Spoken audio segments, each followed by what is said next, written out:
All right, I'm going to get on my soapbox a little bit, so I'm going to read this. I hear time and time again the lost opportunity to integrate the inevitable truth that a patient is going to die, be it months, be it years, and only focus on life-extending medical interventions. In my mind, this never gives family time to adjust to the inevitable outcome. And they miss so many opportunities to say things to each other that would allow for all the thoughts and feelings and improve the psychological and the social aspects of life for both the dying person and survivors. So how would your storytelling process help with that? Because I think we need help in that area. The first thing that I think of is it's a matter of like getting real, for families to accept the inevitable so they can get real and start really talking rather than being distracted by more doctor's visits or medication or whatever, right? When it's inevitable, then it's, your time is limited and it's time to get real. And Narra is a fantastic tool for that. You engage with Narra, start telling stories, and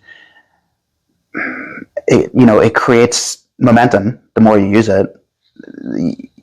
One road leads to another road. One story leads to another story. And also, if you are real about it, about this opportunity and, where you are at this stage, then you have the opportunity to say the things that you want to say before it's too late. And,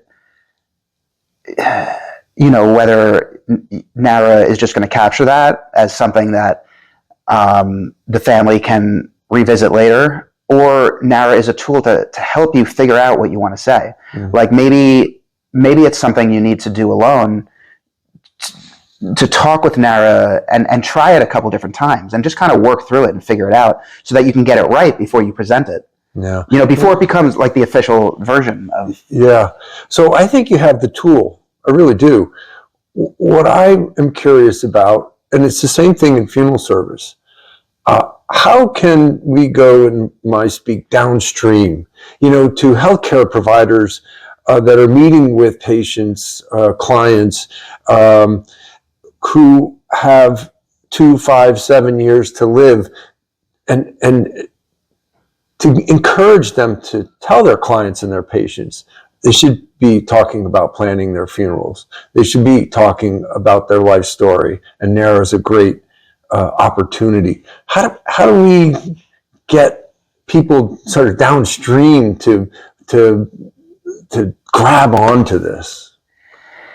That's a great question. I mean, I do believe that, the health benefits of telling your story, communicating, knowing who and where you come from, giving that as a gift to the people who are younger than you, the health benefits of just engaging memory, being social, being nostalgic. Yeah. Those, I think health benefits come from that. I mean, it's been proven that it's healthy. Yeah. And people, the self-esteem and all of that would kind of ward off, at least to some degree, sickness. Yeah. And so I don't know, maybe we need a pilot. Maybe we need someone to agree to, in healthcare to start doing that, with patients who know that they only have 2, 5, 7 years just to embark on this project, which, is such a positive, delightful thing to do, help you avoid, just help you engage in something that's really positive and not get sidetracked or carried away in negativity. Yeah, I think that would be. I think it would be amazing. So somehow social work. I'll be the social worker right now. There's a term in social work called biopsychosocial. I love the term. It kind of flows off your tongue too. Biopsychosocial. That's the 3 aspects, right? It's the body, the mind, and the social. And I think healthcare has the biology part down pretty good.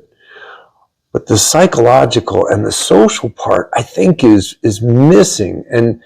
And I think people would have a better life, higher quality of life, reach their best potential in those circumstances if they had those other two components working together with the biology part. So we need Narra and a funeral service in its small part to be incorporated, I think, in that earlier time in healthcare before someone's urgently going to die, and family has these, it's all urgency. There's no room for telling a story when someone's about to die. It's too late. And you're just treating symptoms, not like root causes, right? But if you got it more upstream, and they say that a lot. I mean, that's how our country is with dealing with problems. Yes, I know. Yeah. Well, maybe we can solve them. I don't know. Yeah. We'll see. Yeah. I did go on your website, and I noticed you have a page dedicated to senior living facilities. How does that work, and why do you have it there? We love doing workshops with senior living facilities. We call them story circles. I go in, I present what Narra is, and if people are interested, they can sign up for these story circles. And I was doing it, recently at a couple different places where we'd create these, multi-week workshops, and at the end you would have a book. And a lot of the Narra books that I have here were created in those senior living places, and it's an activity that people really look forward to. And again, it's not for everyone, and it does kind of depend. Like if you are not, it kind of depends on your cognitive level. It's Sure. not exactly for everyone, and some people it could be for them, but they need help, they need assistance because it's technology, and we made it to be very intuitive. All you have to do is press call Narra and tell a story, but at the same time, it's not quite as intuitive as we thought it would be for every single person, because you have to create a profile, you have to be able to see the story, and you want to add pictures. So in many cases, you want family members or like the activities director, or someone who works there to help, or the aides. It's been beautiful working. I love working with seniors. I like seeing them be happy and tell their favorite stories, and Yeah. just kind of sort of like wake up and just kind of experience a surge of energy through it, and it's just great. And I've learned so much. Yeah. Yeah. I bet you have great stories. I was thinking when you were talking, the collaborative nature of the process, although it may be a little burdensome, but the facility directors can help, organize that, so that they're getting more connected to the patient, and family members and friends all are collaborating in this project. I think that's very healthy. Yeah, and we are open to new partnerships. The partnerships that we've had have been really great, and in a couple of weeks we have a book celebration event at Leicester Senior Living in Whippany. So we'll be going there, and there's 3 ladies who have finished books, and they're going to be inviting their family and some friends, some guests. We're going to bring in some sparkling cider. Wow. And they'll read some excerpts, and we'll all say a few words, and it'll be just affirmation of life and just storytelling and just all positive stuff. Wow. Yeah. Oh, that's great. So I'm all about collaboration. So how do you envision Narra collaborating with healthcare facilities, healthcare in general, funeral service? How can that be done?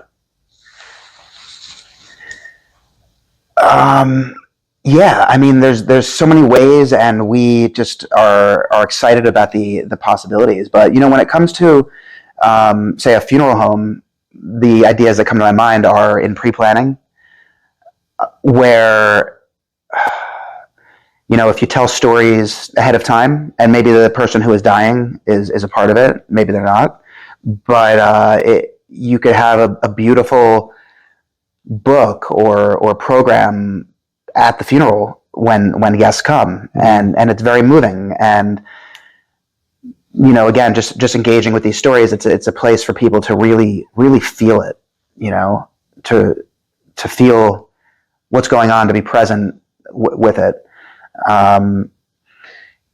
We were talking before about having a QR code where visitors come, so that would be more like a real-time thing. People can share their stories, and then the family and anyone else who we want to share, the family wants to share the book with, we'll have something beautiful where they're getting the stories at the right time. People are coming in, they've been thinking about this person who passed and their favorite memories, and the first time they met and who this person was and their great qualities, and just memories of times that they illustrated those qualities, and just beautiful things. And then there's the aftercare aspect, and that's maybe the time that's maybe the most fruitful, because it's so ripe with storytelling. Oh. I know that like in the Jewish tradition, you have the Shiva, which Orthodox do it for 7 days. Yeah. Right. Many times it's only 2 or 3. Yeah. Or 1. Yeah.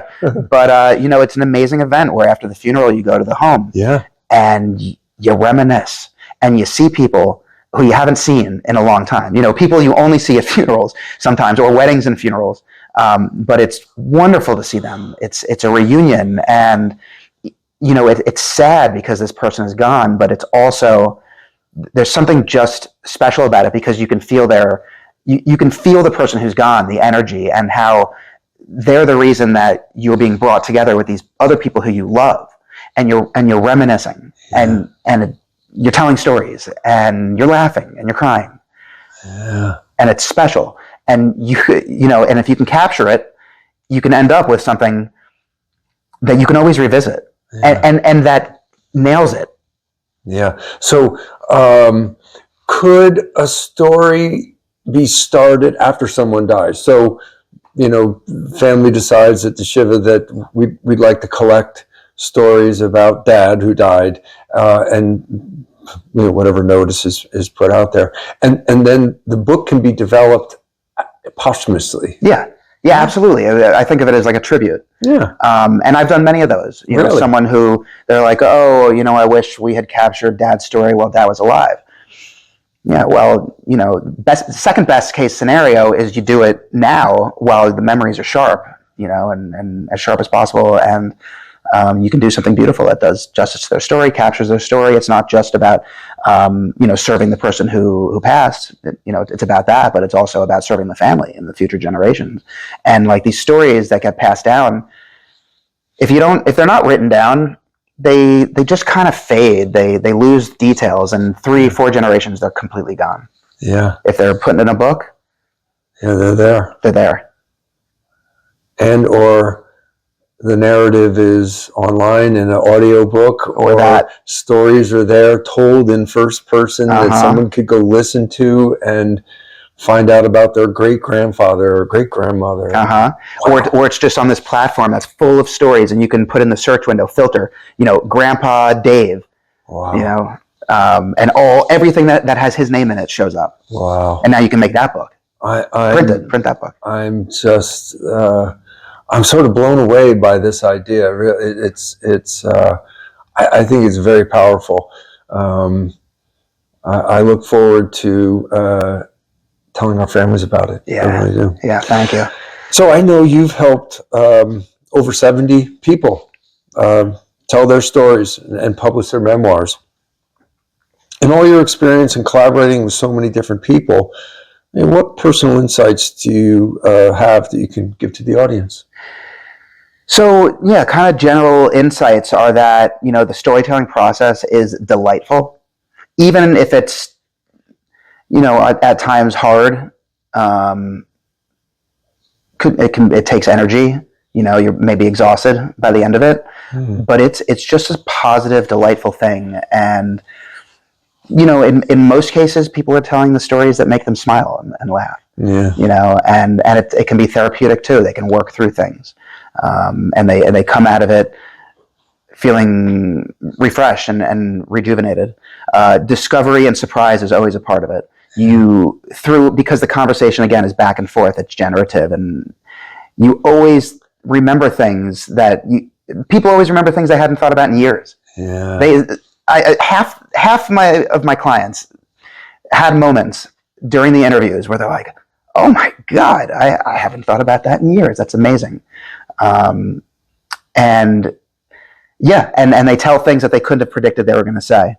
Another insight is that, a lot of people, like young people, they're not asking these questions. about their family's history. They're not thinking about it. They're not interested yet, but they will be. Yeah. Inevitably they will be. Yeah. And very often it's when it's too late. Yeah. So it's better to ask the question sooner and get the story sooner. Memories and details fade. Another kind of interesting thing is that, people so often we misspeak, right? We think one thing, we say another thing. So it helps to have someone review it or proofread it, whether, it's your memoirist, ghostwriter, or Narra, doing a little proofreading. Because very often you'll misspeak, but Narra knows what you mean to say. Yeah. And then my final thing is that, even if you don't misspeak, not all of us have, or we don't always have the words, right at our fingertips that we want. And, very often I know what someone's trying to say, but they're not quite saying it. Yeah. Just like in fiction, if I'm doing a workshop, someone will, have a scene. And it's like, I know what they're trying to get at, but they're not quite all the way there. Or a phrase that it's just not accurate. Yeah. So that happens all the time. But when I or Narra does the rewrite or the writing of it, well, we know what you're trying to say, and we can lift you up. Wow. And one of the things that also that I came up on kind of early, because in the beginning when I started doing this, a lot of my clients don't speak English as a first language. They're a lot of Holocaust survivors, a lot of people from Europe, and and just a lot of people from all over the place. And in the beginning, I wanted it to be very authentic. So I kind of maintained so that when you would read it, you would get the sense that they don't speak English as a first language. But I came to realize that's not what we want. We want to lift everyone up. They don't speak English as a first language because you're reading the story. Right. You know where they're from. Right. It should just read well. If they say I did something good, but it's more grammatically correct to say I did something well, we fix that for you. Narra fixes that for you. We want to lift you up. We want you to be proud of your story, so you're proud to share it. Wow. It makes you look good. It makes you look like maybe even a better writer or speaker than you are. I love that. Maybe, but like it's true to who you are. It's your voice. It's your essence. It's your story. Yeah. It's all real. It's true. Yeah. So again, these are many of the memoirs that you've put together. I noticed one of them is bookmarked. Yes. Would you like to read something out of that? I'd love to read an excerpt. So I was talking about this before. I was talking about Estelle. So Estelle grew up in Brooklyn during the Great Depression. It's just, I've interviewed a lot of people from Brooklyn, some people from the Bronx, also people from Newark during the Depression. And these are just like classic kind of vintage places to grow up. And, and they all grew up poor, but none of them knew they were poor because they were all equally poor. And they all had great childhoods, great, playing stickball on the street and getting into mischief. And so anyway, Estelle, she talked about how she forgave her mother. So she used to fight with her mother, and she says, but it's through the telling of this story that I realize I forgive my mother, because these memories, as time has gone by, would pop into my head, and I would realize how angry I felt toward her. But she didn't know any better. I used to think she hated me and just wouldn't accept me the way I was, but I realize now that she meant well. I don't know what her home life was like. I never really asked her those questions. Did she fight with her siblings? What role did her mother play? Had she experienced trauma? Knowing the answers to these questions would have provided more insight. And do you think for the next generation, reading that would be not only helpful for her, but for the next generation, terribly helpful? I think so. They're going to ask their mom questions. Wow. Yeah. That's awesome. Yeah. I love storytelling. I love hearing stories. Thank you for helping people tell their story. Thank you. Yeah. Thank you. Thank you for loving stories the way that I do and seeing the benefit of it, for families and just the world. Okay. And thank you for having me. All right. Wish you success. Thank you.